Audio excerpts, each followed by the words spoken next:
Well, I want to go over some things with possible. Well, let's call it a conspiracy issue, but it may be a little bit more credence to some of these theories than you would think.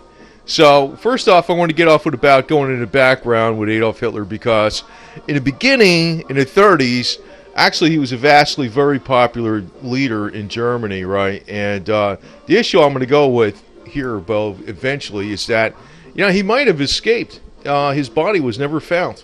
I mean, the only fact you can give that's ironclad is his body was never found. So, he might have escaped. Now, I'm going to get into some brand new stuff that was basically discovered. That's not saying it's related to the Hitler phenomena or whatever, but it's kind of telling you something what's going on here. But anyway, actually his image before World War II was probably better than Vladimir Putin's by far. He was a very, he's got different personalities. It's like he's like 3 people or 12 people in one with this guy. That's why it's so difficult to understand. It's like when he liked children, that was weird. You'd never recognize that the guy was an evil tyrant. You would never recognize it in a million years. He actually turned around the German economy in the beginning. But if, on the flip side of it is, if World War II didn't happen, he was an advocate of the people's car, the Volkswagen, and he had Ferdinand Porsche try to make something and get it in production where everybody could have a car in Germany. Like he was an admirer of Henry Ford, right? Well, if they didn't do all this stuff with World War II and all the production of machinery for war machines, every German would have had a Mercedes and a Porsche. I mean, so it goes to show you what started out as looking good in the beginning and fooling a lot of people turned out to be something totally different. Actually, this guy was more popular than Vladimir Putin back in his day, the Adolf Hitler guy. But he had a way of actually had a charismatic personality that inspired people. So that's part of the deal. You just got to watch for that. So I'm just putting this out here because, actually this guy was more charismatic than Vladimir Putin in a lot of ways, and a war hero and all that. But, people go right off the cliff because they don't pay attention to all facets of what's going on. So anyway, actually, this was, I forget what year this was, 1938, November edition, Homes and Garden. This was actually something where Adolf Hitler had his mountain retreat featured in there. And they're showing, oh, what a great artist, a great gardener. He was really nice to his servants. They had him with the, Hitler's mountain home. So this is all before World War II. So I'm just warning people because a lot of people getting behind Vladimir Putin. Vladimir Putin looks worse from the get-go by far. So, but he's going to be a lot worse than this guy even. So, just a word to the wise. But anyway, the point of this whole video is going to be about something else. About Hitler probably escaped because one factoid I'm looking at is actually, I'm not going to be showing a picture of it, but this is actually the article from 1938. We're showing Hitler relaxing in his mountain home and all that type of stuff. But there's probably a lot of credence to the story that Hitler actually escaped after World War II because they never found Eva Braun, they never found Hitler. They said they had their bodies, but when they tested for him in the 90s, it wasn't him. So where'd he go? The other thing is, they say there was a lot of top Nazis that even escaped, and even a lot of Germans that seem to be unaccounted for.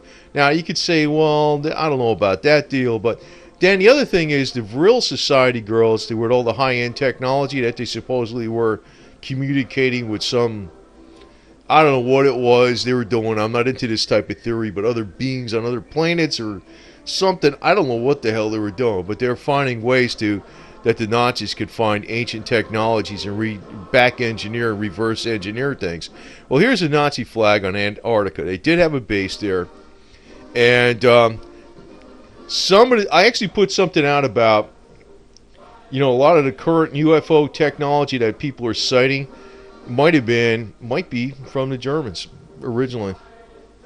And I can't really go too far down this rabbit hole on this deal, but there's something that came up very recently in the last month that's actually given more credence to this theory about the Germans had secret underground bases in Antarctica, and possibly Hitler escaped to there and then went to Argentina.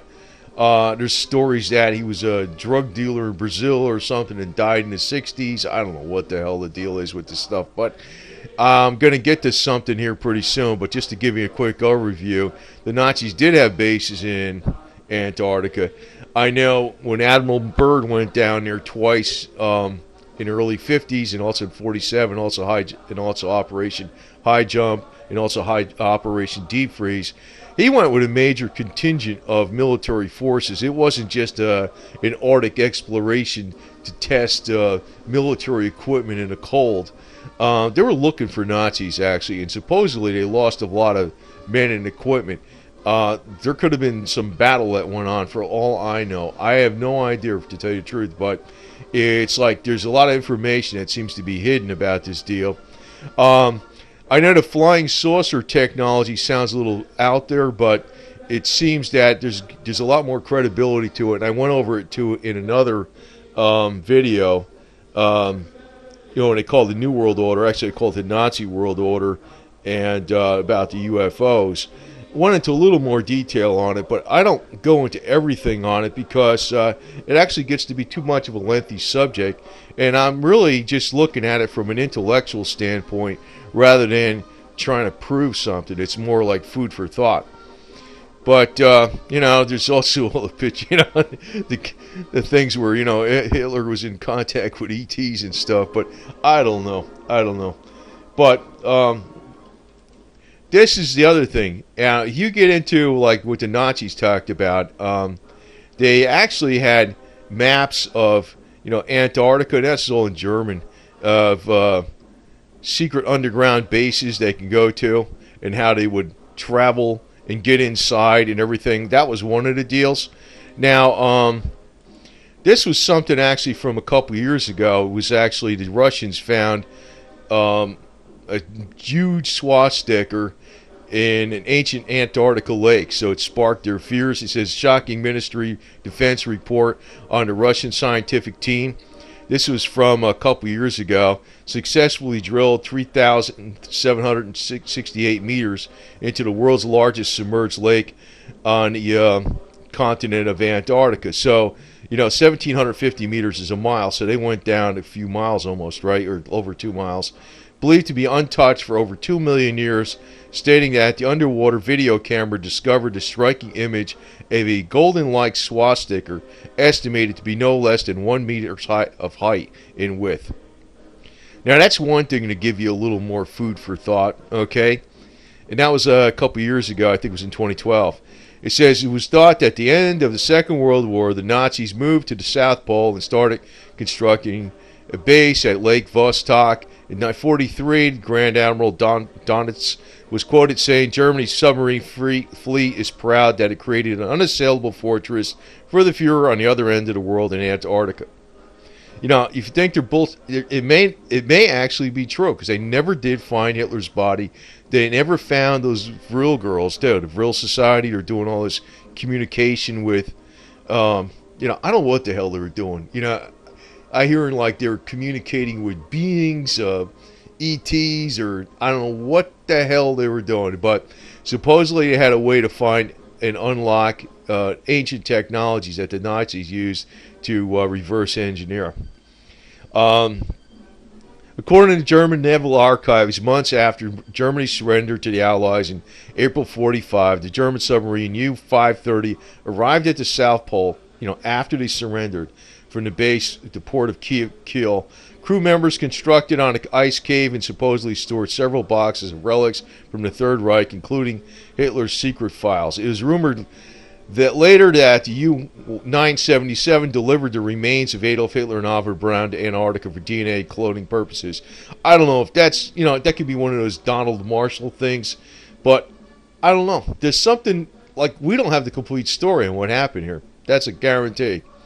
And it's just, and when you're talking about the New World Order, the UFO technology, and a lot of these UFO sightings are so numerous that you can't really discredit all of them. Definitely, you can't discredit all of them. You can discredit most of them, but a lot of the majority of them are probably man-made. It may be going back to something like this. So the subs entered the Argentine port, and they surrendered to the authorities. So there's also a lot of reports from people that are alive today that they said they saw Germans and Hitler and stuff way back when, people that were servants at that time when they were 20 years old. Now they're in their 70s and 80s or whatever it is. So Lake Vostok is the largest of more than 140 subglacial lakes found under the surface of Antarctica. Now, I'm going to get into something else because something else was discovered here just last month. And it gives you a little more credence to this theory. The overlying ice provides a continuous, in other words, if there's a entrance to a hollow Earth, it's not going to be obvious from the air. In other words, there's going to be ice above it. Maybe, some of these photographs you get from satellites that look like there's a hole in the Earth on the South Pole. Maybe what they're picking up is something below the ice that's open. So, not to say that the Earth is hollow like a beach ball where it has a thin crust. I'm talking like something that's probably 800 miles thick or more. So, I'm not talking about, a beach ball. But it has been shown, pretty much proven in 1970. I guess they landed on the moon in 1969. I think it was July or August. But they crashed something into the moon and just to test the consistency of the Earth's moon. And this is like a fact. I'm not putting out a theory here. They said when they crashed this object into the moon, they wanted to see what the moon was made of. They said it rang like a bell, like it was hollow. And it says it rang for hours. But if the moon is hollow, like not like a beach ball, but somewhat hollow, the Earth would have to be hollow because all the scientific formulas for the gravitational forces wouldn't work if one was solid and one was hollow. If one is hollow, the other's hollow. So I'm trying to deal with facts versus conspiracy theories. So there might be something to this deal. So if there's a base at the South Pole, above on the ice, but they're showing that there's probably underground caverns. And that is exactly what the Nazis said. They found underground passageways to inner Earth. Now, take it as you want, I don't know, but I'm just entertaining this as an intellectual exercise. But, a couple of years ago, it looks like they saw a giant swastika more than 2.5 miles down on the largest frozen lake below the surface, and they're wondering how the hell they got there. Okay? So, that's one thing, and the other thing is, let me get this deal going here. But anyway, see, there's an underground passage, and my computer's being a little bit slow here. I'm still insisting on using XP. But anyway, there was an underground passage they found, and this is when they were looked through the ice, and they found they knew about the underwater lake, and they saw the underground swastika at the South Pole. So, I don't know. You can figure it out. Now, the other thing is they found last month, this was in August of 2014, radar from a plane, they're doing radar from a plane, revealed the surface features of ice they found tunnels that are nearly as high as the Eiffel Tower. They're 820-foot high tunnels hidden at the base of ice sheets. Now, how do you find that to be dovetailing in with stories about the Nazis were able to escape via U-boat to Antarctica and through underwater tunnels? Now, if there is an inner Earth, that would be the way it would be. It wouldn't be something where it would be visible from the surface, but probably what you're seeing on the top when you're looking at, a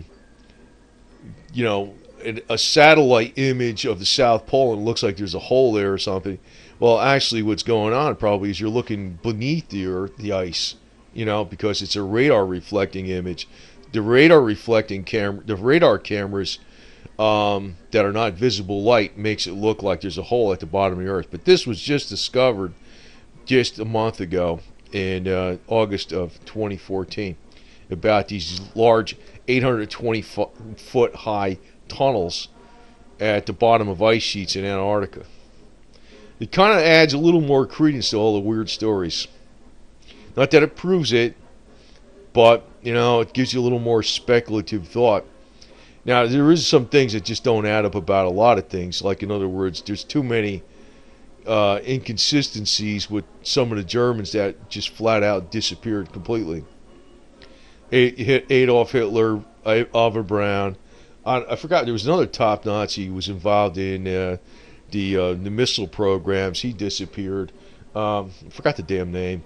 And there was another, also the Vril girls, which I found that to be very, very interesting, because they were actually the link between how they found out all this ancient technology and reverse engineered all this technology. Because a lot of this stuff was classified top secret.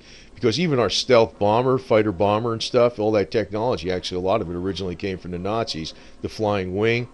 The Nazis had the first freaking flying saucers. They said they didn't work well, the ones that they picked up, the Allies picked up. But supposedly that was the junk they left behind. They took the good stuff with them and split. So anyway, I don't know, conspiracy theory or not, it may have a little bit more credence to it than you think. So food for thought, and some other things are coming to light. Like I said, this stuff was just found last month. Now, I don't know if anybody's going in there and saying, hey, what's in there? And it might turn out that, why did Admiral Byrd go to the Antarctica? What were they looking for? They were looking for Nazis, weren't they? I mean, really, come on. I mean, you could pretty much figure that was the deal. How did he lose so many men and equipment? Did something really happen? Was there a battle that went on? Was it just the weather?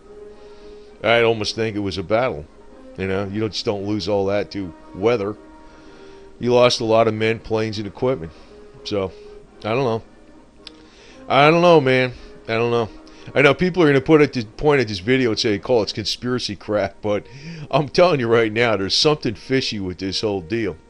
It's, it may not be exactly as this artist rendering drawing, but it's some of the wild rumors out there probably got a lot more weight of truth to them. So I'll just leave you with that thought, because two things. A couple years ago, the Russians found this large 100-meter tall golden swastika 3,700 meters below the surface of the ice in that lake, the largest underground freshwater lake in Antarctica. And number two, last month they found entranceways in the side of glacial cliffs, tunnel entranceways that were 820 feet high, almost as high as the Eiffel Tower itself. So it kind of gives a little more plausibility to the wild rumors, so let me put it to you that way.